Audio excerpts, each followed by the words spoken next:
From the opinion pages of the Wall Street Journal, this is Potomac Watch. President Trump's cabinet choices begin to face their Senate confirmation hearings this week, starting with Defense Secretary nominee Pete Hegseth. Did the former infantry officer and TV host do what he needed to win a majority vote? And how much did the public learn about his plans for the Pentagon? Welcome, I'm Kyle Peterson with the Wall Street Journal. We're joined today by my colleagues, editorial board members Kate Batchelder-Odell and Colin Levy. For more than 4 hours on Tuesday, Pete Hegseth parried questions from the Senate about his view of America's defense priorities, as well as allegations against him of heavy drinking and a 2017 claim of sexual assault. And tuning into these confirmation hearings, it wasn't hard to forget how much of Congress these days plays politics as a team sport. Let's start on the left side of the aisle. This is Virginia Senator Tim Kaine tangling with Mr. Hegseth. You have admitted that you had sex while you were married to wife 2 after you just had fathered a child by wife 3. You've admitted that. Now, if it had been a sexual assault, that would be disqualifying to be Secretary of Defense, wouldn't it? It was a false claim then and a false claim now. If it had been a sexual assault, that would be disqualifying to be Secretary of Defense, wouldn't it? That was a false claim. So you talking about a hypothetical. So you can't tell me whether someone who has committed a sexual assault is disqualified from being Secretary of Defense? Senator, I know in my instance, and I'm talking about my instance only, it was a false claim. But you acknowledge that you cheated on your wife and that you cheated on the woman by whom you had just fathered a child. You have admitted that. I will allow your words to speak for themselves. You're not retracting that today. And here with a friendlier tone from the right is Montana's new Senator Tim Sheehy. What is the diameter of the rifle round fired out of an M4A1 rifle?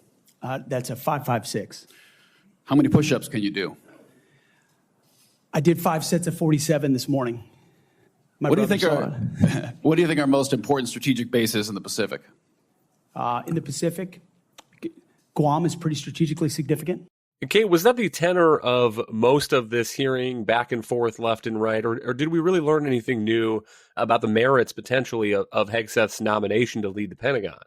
We did not learn anything substantive, really, about how Hegseth views the world or America's role in it. He did start off his opening statement by saying, we needed to rebuild the military, we needed to restore deterrence, and I believe restore meritocracy to the military and make sure the public has confidence in it. Those are good priorities at 30,000 feet. But the lower you fly, the less we learned about what he thinks. The Democrats almost exclusively spent their time attacking him, and many of them focused on women in combat. He'd made remarks that women should not be allowed to serve in combat roles in the military. But I think that was a mistake for a couple of reasons. One being that there's no evidence that Trump is going to focus on changing women's access to combat roles in the military. No evidence that he will put any sustained focus on that.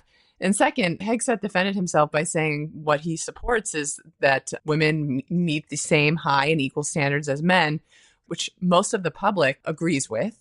And then lastly, Hegseth's whole calling card is that the military is too focused on social justice priorities. And the Democrats choosing to spend most of their time on gender and equity issues, I think, plays into that hand.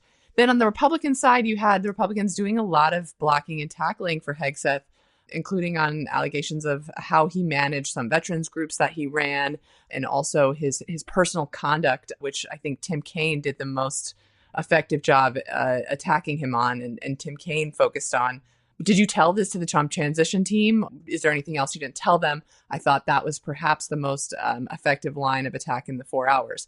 But overall, we did not learn much about what to expect from a Secretary Hegseth. Republicans seem to think he's on track to be confirmed. So we'll have to confirm him to find out what he believes. The question of what he told the Trump transition team, I think, is a real one. There were news stories after the leak of this information that Hegseth had a financial settlement with someone who accused him of sexual assault in 2017. Given that the defense secretary needs to have the implicit trust of the president of the United States, who he is serving. And similar, I would say, with these allegations of potential heavy drinking.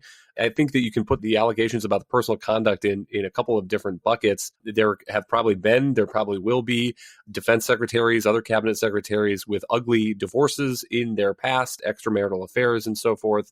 But interesting, Colin, one of the recent claims now, this is from a story in the New Yorker.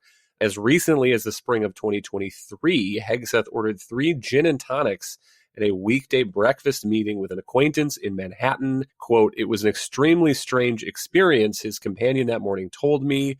He suggested we go across the street to a bar. It was like 10 in the morning. He ordered 2 gin and tonics at the same time for himself. To be polite, I ordered one too. Going on to say that Hegseth then had a third one. There's no name on this claim.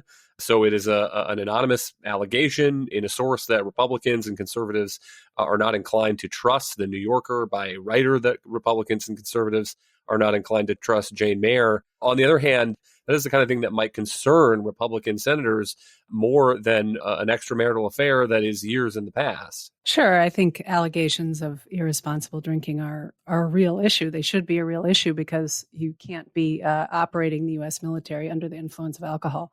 And I would say, as they handled this yesterday, there was, as Kate said, an awful lot of blocking and tackling. I thought that was unfortunate because some of these allegations against him did deserve a little bit more fleshing out, and not just in the way that he was able to sort of constantly deflect and say, well, that was a false charge. I watched most of the hearing yesterday, and unfortunately, after all of it, I don't think anyone came out of it and said, oh, thank goodness, we really know who Pete Hegseth is and what kind of Secretary of Defense he'll be. I think there was just too much grandstanding by the Democrats on these pretty marginal issues, and not enough focus on the big picture plans for addressing the U.S. military strength and America's role in the world. On the drinking and sexual assault allegations, too, I also thought that there were several real missed opportunities. The best efforts, I think, to get after it did come from Tim Kaine and others who questioned his behavior because of how that reflects on his judgment. And there has clearly been serial infidelity here. I think, he wasn't really even inclined to deny it. He just sort of shrugged it off as anonymous smears. I think one of the things that bothered me watching it, frankly, is that the phrase anonymous smears seems to be the Trump world version of taking the fifth. And the inversion that was on display yesterday of moral indignation between Republicans and Democrats was disturbing. I mean, on both sides, frankly. All of a sudden, Republicans are shrugging off serial infidelity and serial drinking and accusation of sexual abuse, and Democrats were fiercely pursuing it, and usually it's been the opposite. So this may be the oldest story of political cynicism, but it still wasn't much fun to watch. Hang tight. We'll be right back in a moment.